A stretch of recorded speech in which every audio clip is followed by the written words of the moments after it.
Yes. Students, again we are going to start. Once again we are going to revise four feature of shares. हमने सबने ये पहले ही पढ़ लिया है. What do you mean by four feature of shares?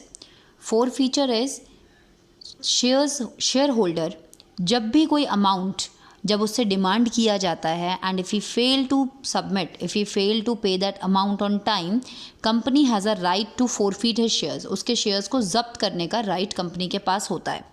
Company ने उसको share allot किए थे, उसके नाम कर दिए थे शेयर कि भाई हाँ हम तुम्हें शेयर देंगे, लेकिन अगर वो बीच में कोई पैसा नहीं दे पा रहा है तो कंपनी के पास फुल अथॉरिटी है कि उसके शेयर्स को वो फोरफीट कर सके, जब्त कर सके. आज हम आपको एक बार दोबारा से फोरफीट ऑफ शेयर्स के कुछ केसेस बताएंगे. आपको पता है शेयर्स दो ही तरीके से इशू होते हैं. एक होता है एट पार और एक होता है एट प्रीमियम. पार मतलब 10 की फेस वैल्यू है, 10 पे इशू किया है. प्रीमियम मतलब मोर देन फेस वैल्यू. पहले मैं बात करना चाहूँगी एट पार की. सिंपल क्वेश्चन लेते हैं ताकि एक बार फोरफीट की आपको एंट्रीज दोबारा से समझ आ जाएं और उसके बाद हम आगे ओवर सब्सक्रिप्शन स्टार्ट करने से पहले हमें ये बहुत ज़रूरी है. X limited forfeited 100 shares at the rate of ₹10 each, payable as. Application पे 2 रुपये मांगे थे, अलॉटमेंट पे 5 रुपीज़, कॉल्स पर 3 rupees. For non payment of allotment and calls, x limited ने किसी इंसान के, कोई भी XYZ शेयर होल्डर था, उसके पास 100 शेयर्स फोरफीट कर लिए. क्यों? Non payment of allotment and calls, क्योंकि उस शेयर होल्डर ने ना तो हमें अलॉटमेंट पे किया और ना ही हमें कॉल पे किया. सिंपल. फोरफीट की entry share capital account debit, 2 share forfeiture, 2 share allotment, 2 share call. ये कैसे है आप सबको पता है. जब हमने लास्ट में भी क्लास में भी डिस्कस किया है, इससे पहले भी वीडियो है, जब हम शेयर्स को ड्यू करते हैं, अलॉटमेंट को ड्यू किया होगा तो एंट्री क्या बनाई होगी? Share allotment debit to share capital. First calls को ड्यू किया होगा तो एंट्री क्या बनाई होगी? Share call debit. हमने किया हुआ है, आपने देखा है. लेट मी हाँ एक सेकेंड आप रुकेंगे ज़रा. यस, हम जब भी चीज़ों को ड्यू करते हैं, देखिए यहाँ पर share allotment debit to share capital, फिर हमने first call share calls debit to share capital, हमने ड्यू तो किया था लेकिन वो रिसीव नहीं हुआ, इसीलिए हमने फोरफीट करते टाइम उसको रिवर्स कर दिया. हमने ड्यू करते टाइम क्या किया था? अलॉटमेंट डेबिट, और कैंसिल करते टाइम अलॉटमेंट क्रेडिट. ड्यू करते टाइम कॉल को डेबिट किया था, फोरफीट करते टाइम क्रेडिट. तो याद रखना है, share capital account debit to share forfeiture. 2 क्या क्या उसने पे नहीं किया? उसने ना तो अलॉटमेंट पे किया और ना ही हमें कॉल पे किया. जो भी अमाउंट अनपेड है, यानी कि जो भी अमाउंट उसने नहीं पे किया, एरियर में है, उसको हमने क्रेडिट कर दिया. कितने शेयर्स आप फोरफीट कर रहे हैं? 100 shares. Share capital account debit 100 shares multiply by, आप सबको मैंने बताया कौन सी मनी? Called up. कंपनी ने कितना रुपीज़ एक शेयर पे कॉल किया था? कंपनी ने एप्लीकेशन अलॉटमेंट कॉल, लास्ट में जाके उसके शेयर्स को फोरफीट किया, इसलिए कॉल वैल्यू कितनी है? फुल 10. 100 शेयर्स पर उसने हमें क्या दिया था? केवल एप्लीकेशन. वो हमने सारा रख लिया. कंपनी का फ़ायदा है, फ़ायदे को क्रेडिट करते हैं. 100 शेयर्स पर उसने 2 रुपीज़ के हिसाब से 200 रुपीज़ दिया था, जो कि हमने फोरफीट कर लिया. क्या क्या नहीं दिया था? 100 शेयर्स पे उसने ना तो हमें अलॉटमेंट 5 रुपीज़ के हिसाब से 500 दिया, ना ही उसने हमें 3 रुपीज़ के हिसाब से कॉल मनी दिया. तो आपकी शेयर फोरफीचर की एंट्री ये हो गई है. इन दोनों की जगह पर आप कॉल इन एरियर्स अकाउंट भी लिख सकते हैं, और मैंने बीच में लिख दिया है share capital account debit 1000, 2 share forfeiture 200, और ये दोनों ही अमाउंट नहीं मिले हैं. अगर हमने call in arrears account open किया था क्वेश्चन में, तो हम यहाँ पे कॉल इन एरियर लिखेंगे. क्लियर?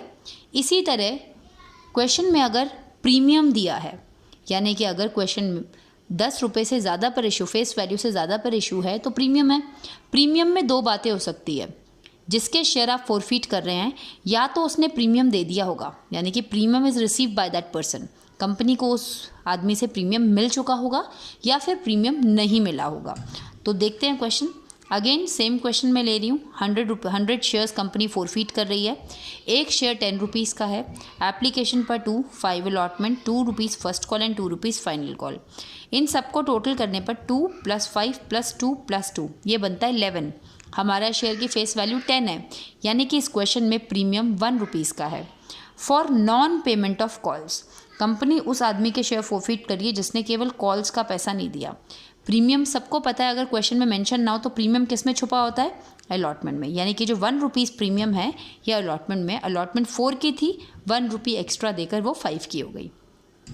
सिंपल सेम एंट्री, क्योंकि उसने प्रीमियम मांगा उसने दे भी दिया, तो हमारा क्वेश्चन बिल्कुल ऊपर वाले की तरह बन गया। Share capital account debit, same entries, to share forfeiture, to call in arrears लिख दो, या फिर जो जो उसने पे नहीं किया वो लिख दीजिए। Share capital account debit, to share forfeiture, क्या क्या पे नहीं किया, फर्स्ट कॉल नहीं किया तो to share first call, final call नहीं लिखा तो टू शेयर फाइनल कॉल। कितने शेयर्स फॉरफिट कर रहे हैं आप, 100। एक शेयर की कॉल डेप कितनी है, 10 रुपीज़। आज तक उसने क्या पे कर दिया है, उसने एप्लीकेशन दे दिया है, उसने अलॉटमेंट दे दिया है।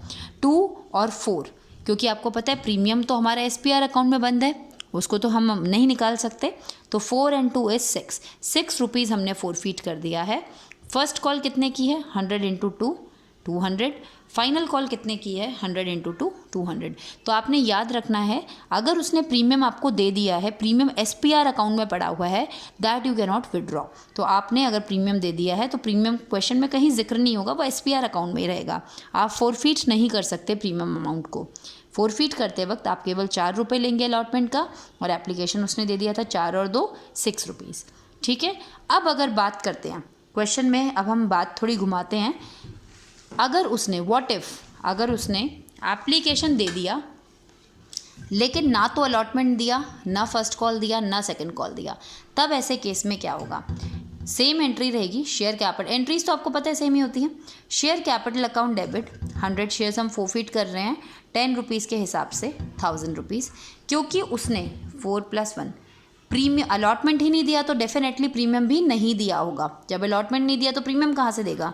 आपने ड्यू जब किया था अलॉटमेंट के टाइम पे, जब सभी लोगों से आपने अलॉटमेंट मांगी थी, तो आपने लिखा था share allotment account debit to share capital to SPR। ये तो आपने ड्यू करते वक्त मंगाई थी एंट्री, लेकिन क्या आपको ये पैसा मिला, इसीलिए अब आप इसको उल्टा कर देते हैं। फॉरफिट के टाइम पे अलॉटमेंट क्रेडिट हो जाता है और SPR क्या हो जाता है, डेबिट। SPR डेबिट कब होगा, जब उसने अलॉटमेंट पे नहीं किया, मतलब उसने प्रीमियम पे नहीं किया।